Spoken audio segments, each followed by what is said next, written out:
सकाळची कामं पटकन आवरायची यासाठी काही तुम्हाला टिप्स सांगणार आहे, ज्या की मी फॉलो करते. तर उद्याची भाजी जी काही आहे, तर आधीच ठरवून ठेवायची. जर निवडायची वगैरे असेल, तर आदल्या रात्रीच दुसऱ्या दिवशी सकाळची भाजीची तयारी वगैरे करून ठेवायची.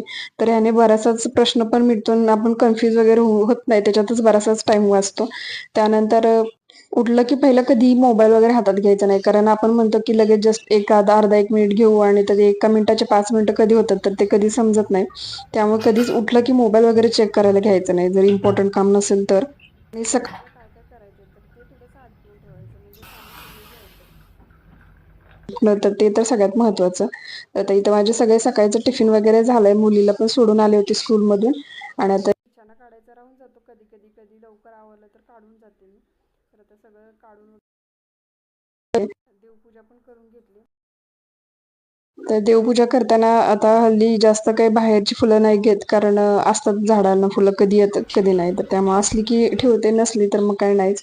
तर आता 2-4 दिवस झाला पाऊस पण जास्त येतोय, तर त्यामुळं कपडे जे आहेत तर ते मी खाली धुते आणि मशीनला थोडीशी ड्राय करते, म्हणजे थोडेसे तरी सुकतात. तर